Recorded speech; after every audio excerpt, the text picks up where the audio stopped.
Hello everyone, Chadman here, and I just thought I'd bring you a quick video here to tell you some of the games that are coming in the future that I am looking forward to.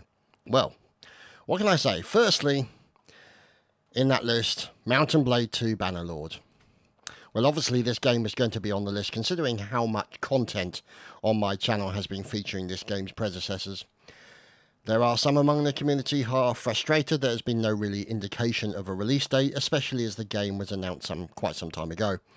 The videos that have been released seem to show essentially more of the same but in a prettier format. The directional melee appears to continue in the new game, as well as staples from the Mount & Blade series. I will admit I was surprised considering the popularity of the Napoleonic Wars DLC for Warband that there would not be something similar in the pipeline. Plus, added to that, news has been near non-existent about the Battle Cry of Freedom, which has been mentioned by others in the community. It's fair to say that the community is chomping at the bit to get their hands on this game and see what has changed and what has not. Will FSC stay with the tried and trusted mechanics of Warband, or will there be some changes? It's impossible to say right now until we get our hands on. What can I say, but it's difficult for me to really say much more than this on the title as I have not had direct hands-on. But suffice to say, I definitely will be watching. The other one that's on this list is Holdfast, Nations at War. Well, it seems that the itch that a lot of community wants scratched will be fulfilled by the next game on the list, which is Holdfast. Some of the team at Naval Game Studios that are developing this game worked on the Napoleonic Wars DLC for Mount & Blade and also had some involvement with the original Mountain Musket mod for Warband, and therefore have some pedigree in this particular era. Luckily for me, I have been able to actively engage with the dev team at Naval Game Studios and have been given access to the alpha, but I am limited to what I can actually talk about. I will say that the other community members that have been there to play the game seem to have enjoyed it immensely. So, a few of the things that I can say are these. It looks amazing. The day-night cycle brings a whole new look to the battles and also tactics involved. Now, with the admins being able to control that cycle, it means that the strategy will vary accordingly. Will you be fighting in the daylight, dusk, or night?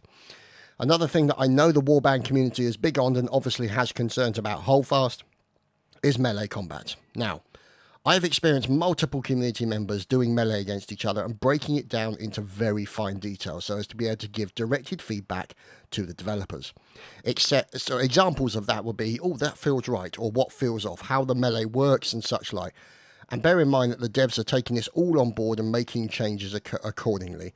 They know how important good melee is in a game, a fact hammered home by Mount & Blade Napoleonic Wars and also Native Warband. I've also taken part in the naval side of things and found it to be immensely enjoyable. When piloting a ship, which is of course not a big craft compared to others of the era, it still handles like a pregnant hippo with a gland problem. But I'd expect nothing less. The combat feels visceral, the cannon hits are brutal, mutinies are frequent, believe me, and it adds yet another aspect to event and competitions. In addition, larger ships will then be added after the game goes into early access, such as a frigate. So there you have it, ladies and gentlemen. Those are the games that are on my radar that I'm looking forward to in the near future. And I hope you liked what you see. By all means, leave a comment down below. Let me know what you're looking forward to that are coming. And your comments on both Bannerlord and Holdfast. We'll see you next time.